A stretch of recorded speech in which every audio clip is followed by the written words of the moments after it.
अस्सलाम वालेकुम। मैं हूं नूरुल आरफीन सिद्दीकी और आप देख रहे हैं आरफीन नामा। एक और अंदोनाक हादसा, एक और पुराशोभ वाक़या। मैं ये नहीं कहूँगा कि उसने हमारी कौम को दहला करके रख दिया, उसने हमारी हुकूमत को परेशान करके रख दिया, इसलिए कि हमारी हुकूमतें शर्म प्रूफ, हादसा प्रूफ, तफक्कुर प्रूफ हुआ करती हैं। अब से कुछ दिन कबल कराची में एक टेलीविज़न चैनल के एडिटर, जिन्हें उनकी नौकरी से मुलाजमत से बर्खास्त कर दिया गया था इदारा जाती फैसले के सबब, वो बेचारा अपने मासूम बच्चों को लेकर ज़िंदा रहने की अदाकारी कुछ दिनों तक करता रहा। रिक्शा चलाया, नाकाम हुआ, कर्ज़ लिया, ज़ाहिर है कर्ज़दारों ने भी आपको हिलाना जुलाना तो होता ही है, और आखिरकार कुछ रोज़ बाद या कुछ महीनों बाद थक हार करके उसने अपनी जान अपने हाथों से ले ली। फ़हीम नामी ये शख्स पाकिस्तानी मीडिया की ज़िम्मेदारी बिल्कुल नहीं था, इसलिए कि ना ये एंकर था, ना ये कोई बड़े ओहदे बड़े मनसब पर फायज था, ना ये PFUJ, KUJ, फलाना जे, IFJ, ढिकाना जे किसी की जिम्मेदारी था। ये तो वो शख्स था जो अपने बच्चों तक की जिम्मेदारी को न उठा सका। ये एक हारा हुआ शख्स था जिसने अपनी हार का इदराक होते ही अपनी जान को हार करके और फाइनल जिंदगी की बाजी जो है वो खेल गया। इसने जो किया उसकी किसी तौर भी मिदहत नहीं की जा सकती थी, लेकिन इसके साथ जो कुछ हुआ मैं हैरान हूँ। मैंने पहले भी एक प्रोग्राम में जिक्र किया है, लेकिन आज बिलखुसूस इस बात का जिक्र करना चाहता हूँ। कराची प्रेस क्लब में सोशल मीडिया पे हाहाकार मची हुई है। कुछ लोग मेरे साथ भी जुड़े हुए हैं फेसबुक पर। प्रेस क्लब के कुछ सियासी जो फोरम्स होते हैं, मैं उसे सियासी फोरम्स ही कहता हूँ।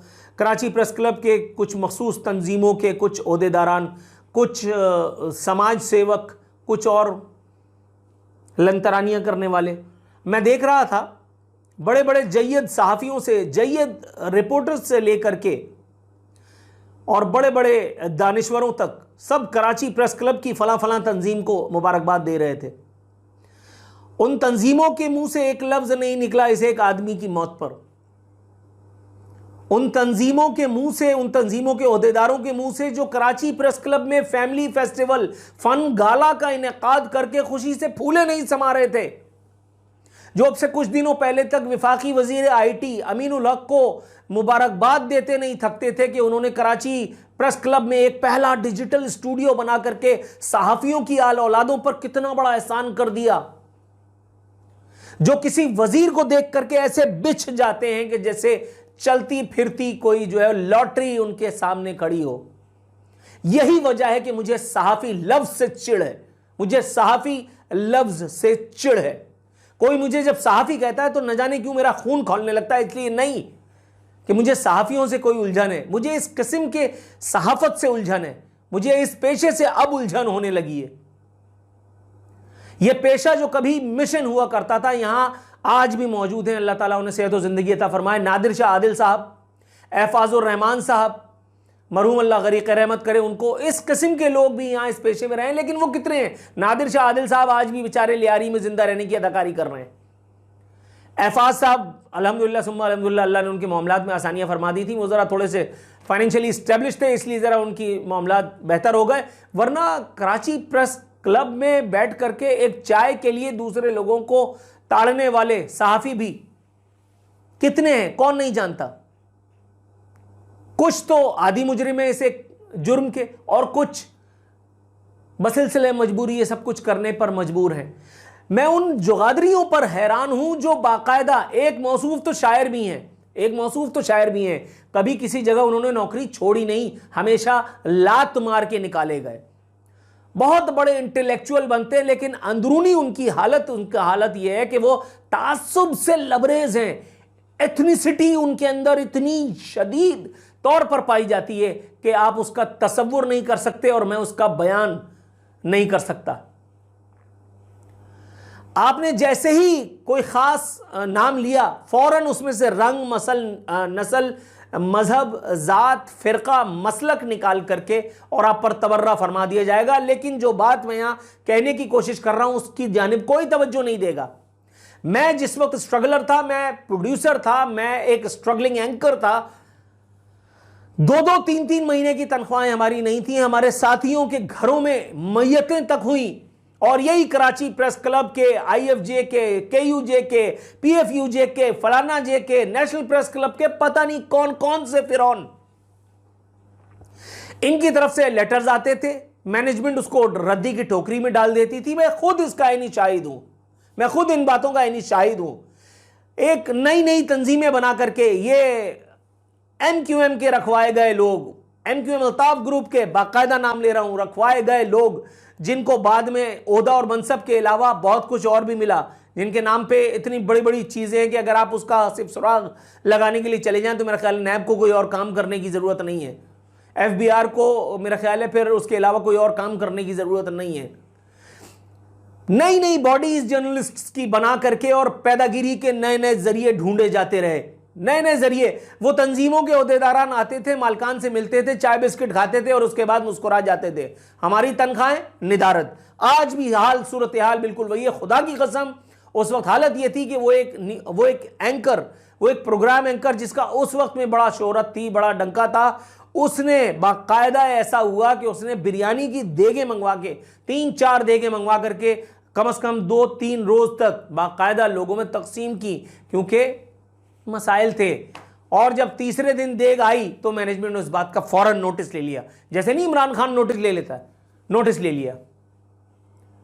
मैं ऐसे लोगों को कोई हदीस, कोई काम की, दीन धर्म की बात बता करके अपना वक्त बर्बाद नहीं करना चाहता। मैं सिर्फ यह बताना चाहता हूं कि इमरान खान की उस रियासत मदीना में, जिसको ये 2 नंबर सहाफ़ी, ये बाकायदा जिसको कहते हैं कि वो जो हर चीज़ का फौरन धत्तेरी की और लेत्तेरी की कर करके और बुला करके और अपनी बारगाह में खड़ा कर लेते हैं, वो सब मिलजुल करके जो सब ये काम चला रहे हैं, वो ये सब जो कार्रवाइयाँ चला रहे हैं, ये जो पप्पा जानी की अदालत में ये सारे मामलात चल रहे हैं, अदालत का मतलब अदालत ही मत ले लेना भाई, गरीब आदमी हूँ।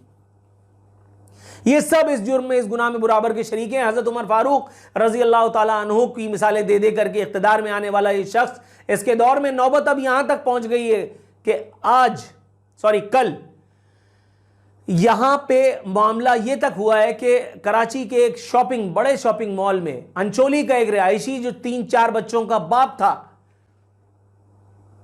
पार्किंग वाले फ्लोर से गिर के उसने बाकायदा खुदकुशी कर ली। आए दिन खुदकुशियों, ये कराची में होने वाले दोनों वाकयात हैं। ये फ़हीम नामी लड़का भी और ये ज़ुहैर नामी लड़का भी, ये दोनों कराची के रिहायशी हैं। मैं किसी भी लाला मूसा के, फैसलाबाद के, मियाँ वाली के किसी छोटी जगहों की बात नहीं कर रहा, मैं कराची के सबसे बड़े शहर की मिसालें दे रहा हूँ। ये 2 वाकयात सिर्फ कराची के हैं। अब आप अंदाज़ा लगाइए कि पूरे मुल्क में सूरत हाल क्या होगी। और जब हम इमरान खान के बयानात को देखते हैं, जब हम ये हुकूमती ज़ोमा और अमायदीन वज़रा के बयानात को देखते हैं, तो अक़ल हैरान रह जाती है, अक़ल खीरा हो जाती है, आंखें चुंधिया जाती हैं कि यार ये लोग अहमकों की कौन सी जन्नत में रह रहे हैं। हालांकि बताने का कोई फायदा नहीं, लेकिन फिर भी नबी करीम सल्लल्लाहु अलैहि वसल्लम की हदीस है कि जब तुम हया ना करो तो फिर जो चाहे करो। इन बेशर्मों बेहयाओं को कुछ बताने की कोई ज़रूरत नहीं। वो जो पहली मंजिल पे बैठ करके मैनोशी करते हैं, मांगी हुई शराब पी करके, और अपने आप को बड़ा इंटेलेक्चुअल बताते हैं, वो जो वजीरों को देख करके नाफ के बल झुक जाते हैं कि उनको थोड़ी सी ग्रांट मिल जाएगी, वो जो आए दिन नित नई बॉडीज़ के ज़रिए अपनी पैदागिरियों को, नित नई अंजुमन्स के ज़रिए, नित नई फलाही सो कॉल्ड तंजीमों के क़याम के ज़रिए पैदागिरियों के नित नए रिकॉर्ड कायम कर रहे हैं।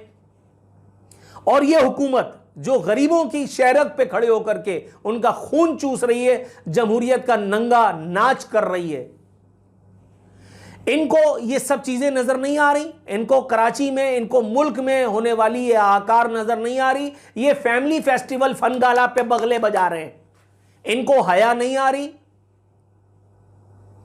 इनको अगर हया नहीं आ रही तो क्यों नहीं आ रही? ज़रा सोचिए, ज़रा सोचिए। किसी वज़ीर के सामने कोई क्यों कर झुक जाता है? ऐसे ही किसी वज़ीर, सफ़ीर, मुशीर फलाने के सामने सब धंधा है, सब धंधा है, पर गंदा है ये। यहाँ अल्लाह मुआफ़ करे, माज़अल्लाह तौबा इस्तग़फ़ार, माइनॉरिटी को छोड़ के मेजॉरिटी, अक्सरियत मादियां हैं, अक्सरियत मादियां हैं। ये बड़ी बड़ी मूछें, बड़ी बड़ी मूछें, ये लंबी दाढ़ी, ये कॉटन के कलफ लगे हुए कपड़े पहनने से अगर कोई सहाफी बन सकता था तो बाज आया ऐसी सहाफत से। अगर कोई वजीर सफीर की बारगाह में हाथ बांध करके खड़ा होने से कोई अच्छा जय्यद किस्म का एंकर बन सकता है तो मैं लानत भेजता हूं 100 मरतबा इस एक मामले पर। मैं लानत भेजता हूं, मैं तायब होता हूं इस किस्म की किसी भी एंकरिंग से, इस किस्म की एंकरिंग से, इस किस्म की किसी भी पेशे से मैं तायब होता हूं कि जहां आप हक को हक ना कह सकें, जहां आप माली मुनफात की नजर होकर अपने मामलात में इतने खो जाएं कि आपको जमाने का दर्द, जमाने में फैली हुई तकलीफ आपको नजर ना आए, जहां फैमिली फेस्टिवल के होते हुए बगलें बजाएं, एक दूसरे को मुबारकबाद दें। अल्लाह माफ करे माज़अल्लाह, मैं 2 लोगों की कन्वर्सेशन फेसबुक पे पढ़ रहा था, खून खोल रहा था मेरा। एक आदमी जो एक जय्यद अखबार का माना हुआ रिपोर्टर है, वो फला फला फला बॉडी को, फला फला अरकान को मुबारकबाद दे रहा था कि आपकी मेहनत शाक्का से हमने इतना बड़ा इवेंट सर कर लिया। और दूसरा एक बहुत बड़े पाखंडी चैनल का एक बहुत बड़ा सीनियर रिपोर्टर वो कह रहा था कि जी क्लब की मेंबरशिप की अदायगी करके वो जो बकाया अदायगियाँ होती हैं उसकी शर्त लगा करके आपने जो पार्सल देने की शर्त रखी थी ना, वो जो आपने गिफ्ट हैम्पर रखने की शर्त रखी थी, वो ज़रा मुनासिब नहीं थी। मेरा ख्याल है ये नहीं होनी चाहिए थी। ये हाल है इस मुल्क में सहाफत का, ये हाल है इस मुल्क में सहाफत का। यहां का किसी जमाने का सबसे बड़ा जय्यद सहाफी इस वक्त हाथ बांधे इमरान खान की बारगाह में खड़ा है। यहां सिर्फ अपनी जुबान की बुनियाद पर मुराद अली शाह के दरबार में हाजिरी मिलती है। यहां सिर्फ एक टोपी, मखसूस टोपी आपके सर पे हो तो आपको सिंध के चीफ मिनिस्टर हाउस में एंट्री मिलती है। बाज आया मैं ऐसी सहाफत से, तायब होता हूं मैं ऐसी सहाफत से।